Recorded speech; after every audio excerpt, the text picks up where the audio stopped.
Köszönöm szépen mindenkinek, hogy felismerte, hogy ebben a teremben vagyunk, mert ezt az apróságot elfelejtettem mondani az előbb, úgyhogy Just told the audience who you are, where you're coming from, and who the people after you are going to be, and what's the importance of their representation and who they are on the Hungarian media market. Fogadják szeretettel Paolo Celot, az EAVI főtitkárát, és Harvey Thomas-t, az Európai Tartalomszolgáltatók Egyesületének az elnökét. Saying, thank you, Christina. I didn't understand a word except those few words in English, but thank you anyway on behalf of Paolo and myself. Paolo, we're going to chat together about some of the important things that EAVI is doing and why and how they fit in to democracy in Europe and possibly in the rest of the world. Let me just read a line here, first of all, from EAVI. You are a non-profit civil society organization and you exist to promote public interest and citizens' interest and activities in the fields of the media. What about you personally? How long have you been with EAVI? Well, I have helped to set up EAVI 6 years ago. And I have been working inside and outside the media for the last 3 years probably. I was working in London for 5 years before. Who did you work with in London? I work for private broadcasters, yeah. And I also work for the BBC. Oh, did you? Yeah. Ah. And then I moved to Belgium, and there as well I work for public and private broadcasters. Now you're based in Brussels. I'm based in Brussels. With EAVI. Yeah. But EAVI covers, I mean, its title is the European Association for Viewers' Interests, so you cover all of Europe. Yes, we cover the 27 countries, as Marco mentioned this morning, a member of the European Union, indeed. Do you go beyond that, in other words, the rest of the other 20 countries in Europe, or do you limit yourself to the European Union? But we have a number of initiatives that have expanded beyond Europe, and we have had really project initiative and research that we have done in collaboration with American people and from Canada and from North of Africa. Quite wide. And what have the main activities over this last year or 2 years since the last EAVI conference, which was in Madrid, wasn't it? The main things you've been doing since then? Well, the last conference was indeed at the Senate, Spanish Senate in Madrid, and since then and for the last few years, in fact, we have carried out a number of research on behalf of the European Commission on these topics. That is the media literacy, as well as one of the objectives of EAVI being, as you mentioned, is a civil society organization to promote active citizenship and full citizenship, as we call it. So you've done a number of surveys. What conclusions have you got from them? Well, it's a number of them, and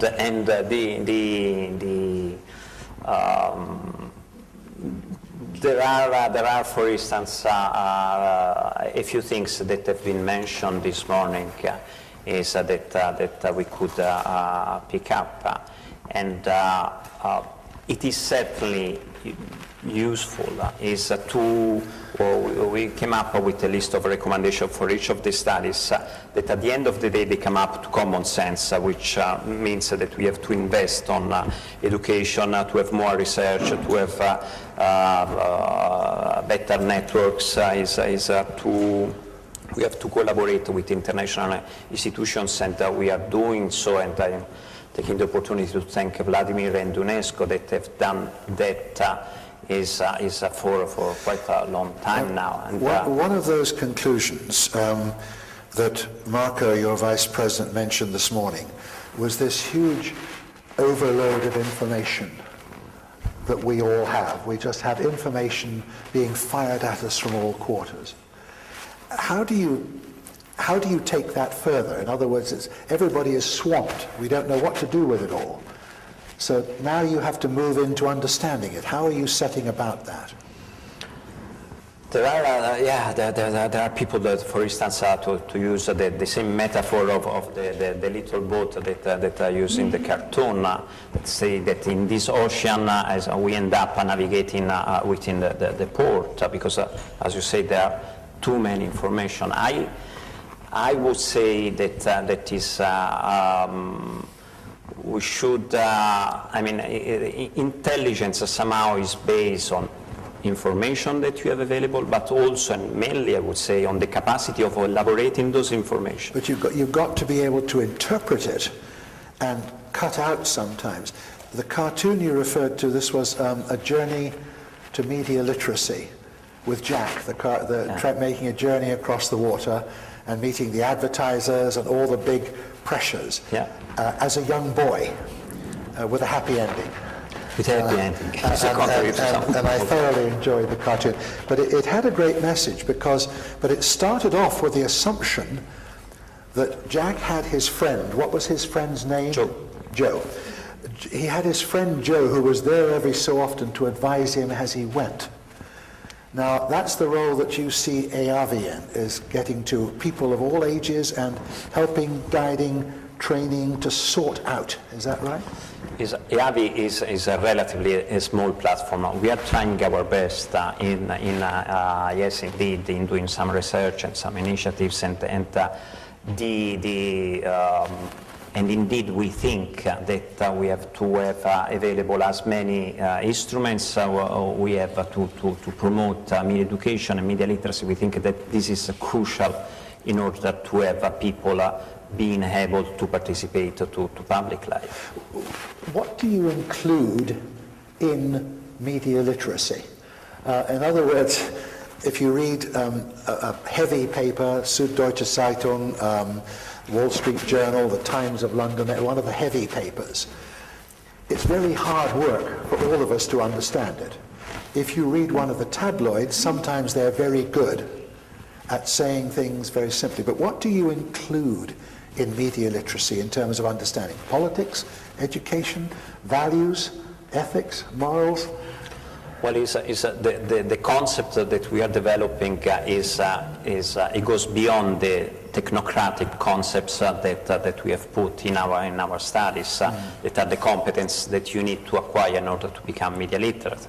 Technical, critical capacity, the capacity of participate is in public life, and then there are these elements that indeed promote or not the development of media literacy. So whether or not a country has media education in schools, in the curriculum, which is seems the case in Hungary, and is not the case as Gabriel mentioned, for instance, in Holland. Nor in the United Kingdom.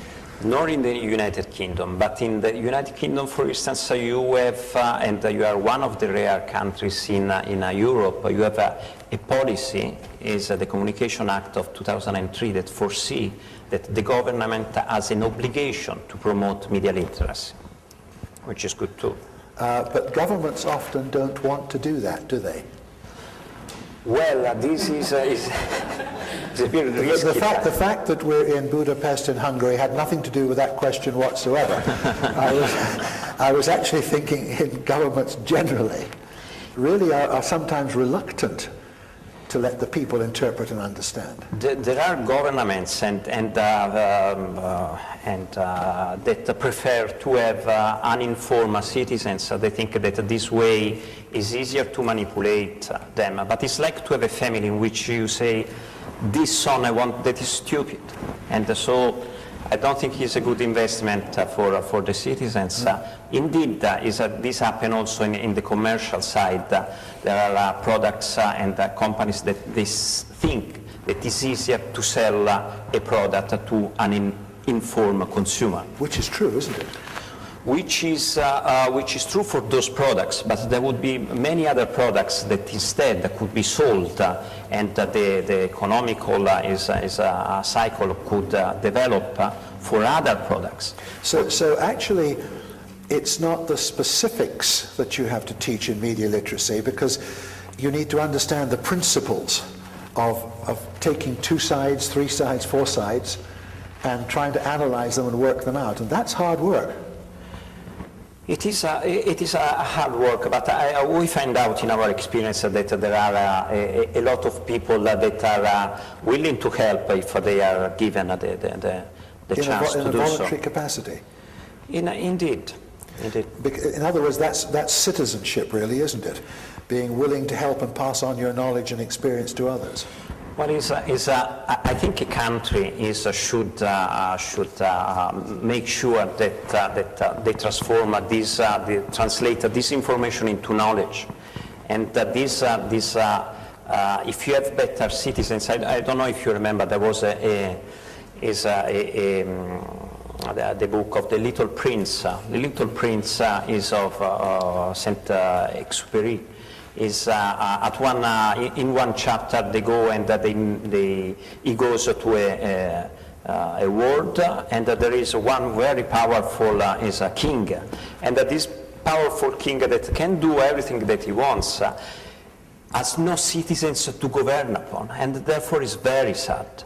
And I think this is one of the risks that our society have. We risk to lose our citizens.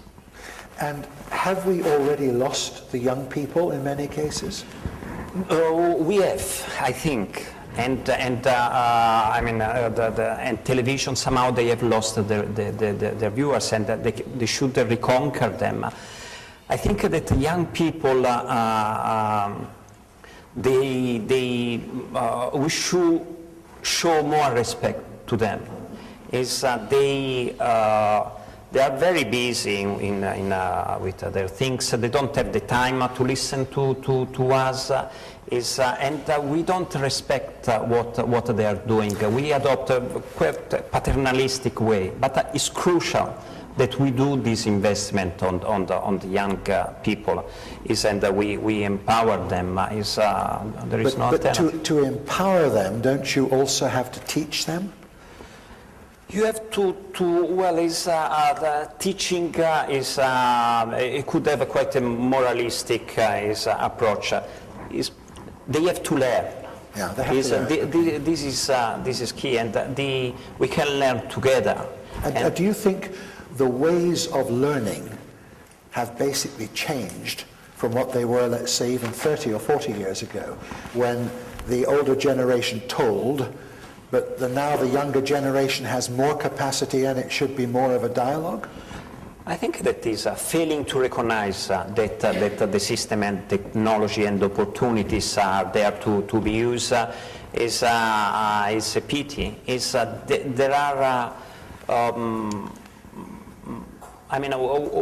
school and society has to catch up, and we are very late already. I was talking again to my kids, saying, well, there are these new technologies now. And obviously, the kid that is 8, he asked me, which are the old technologies? This is a concept that we use, but it doesn't make any sense to them. So we have to help them understand, though, where the older generation is as well, because the older generation is the majority of the people in most countries of Europe. The over 50s these days, demographically, the younger people are becoming less and less numerically, aren't they? That is why, as well as investing in media education in the school, we have to invest in getting the message across through mass media.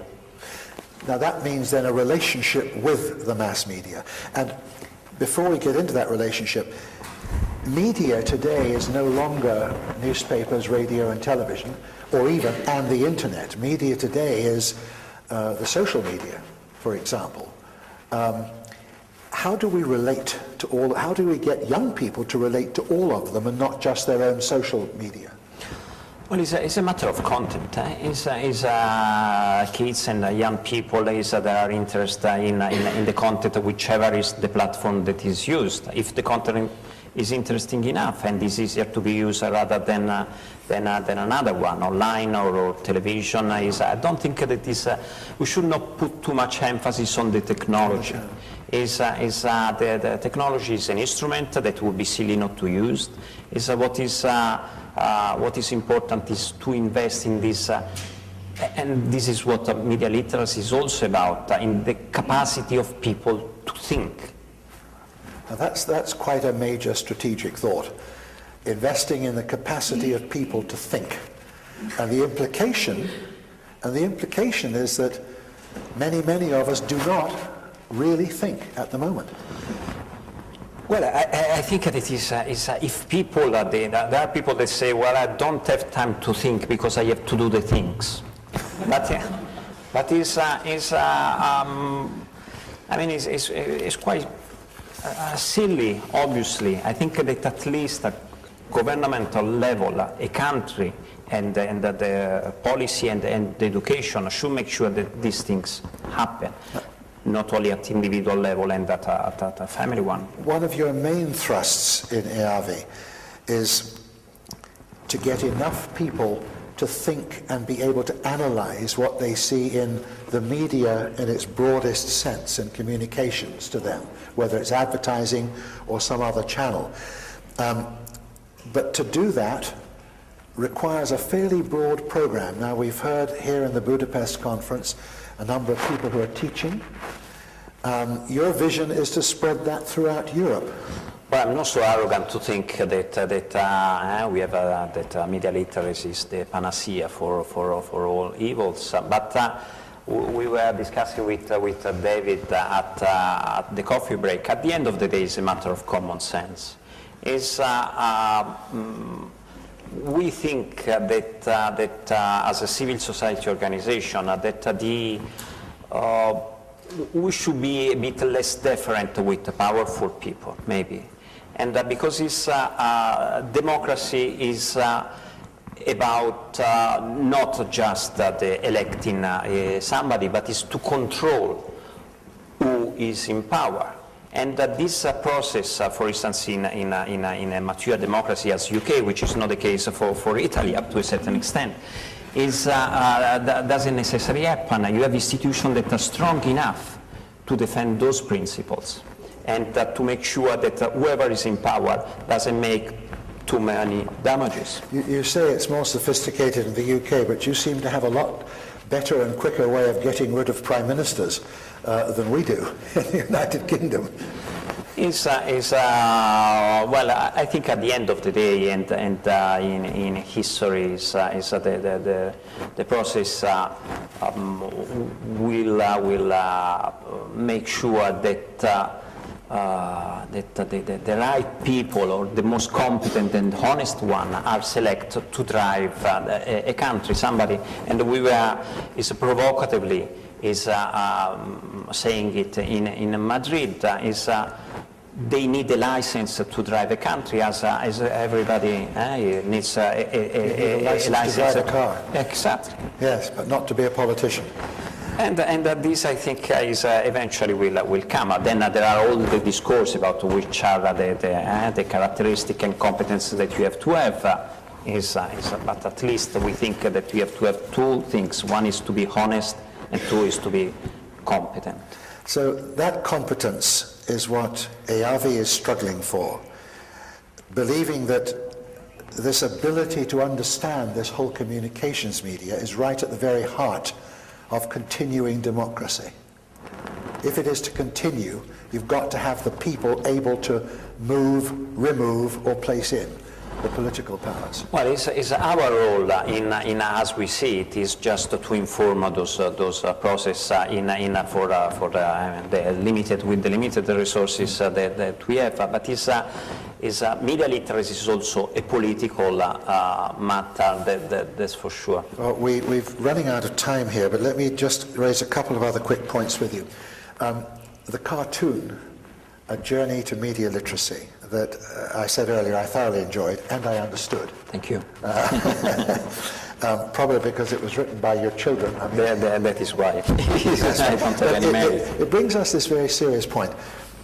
As you know, I was a press secretary to Mrs. Thatcher for, 14 years, something like that, and communications. And in that time, my key contacts in the news media were the tabloids and the popular press, the popular magazines, not the intellectual newspapers, because I found that everything had to be put in simplistic terms. And in this conference in Budapest this morning, I'm not quite sure who said it, but somebody said this morning, the more complex the problem, the more simple the answers have to be. Do you also at EAVI work on this simplifying or clarifying, for want of a better expression, this whole realm of communication? Well, indeed, I think that it is relatively easy to focus on the problems. We should have the responsibility to focus on the solution, or what we to provide constructive elements to find solution to the issues that we want to solve. I think that speaking simply, was fun enough as you mentioned, we have done a number of research. I'm not a researcher myself, but it's the experience that I have received from that was that, I mean, for instance, from professors and teachers, that things that were simple, they are more complicated eventually. Today is Tuesday, a researcher would say is the second day of the week. But they are indispensable. I think that we have to form this alliance of having the media is private and public, the media system is the educational system which is essential, and obviously the citizens. And we are the great majority. If this is a battle, is the enemy is relatively weak. If we recognize that we are powerful. So looking now as we finish to your vision for the future of EAVI, don't be shy about it and don't be humble about it. You would like to see the whole of Europe developing media literacy programs. You would like to see a partnership between education, politics, media, and so on. Is that a realistic possibility? It is indeed realistic. If with Vladimir we think of UNESCO where we were with media literacy 5 years ago, is the progress that have been achieved are amazing. Now the concept are shared, policy and the educational system are catching up.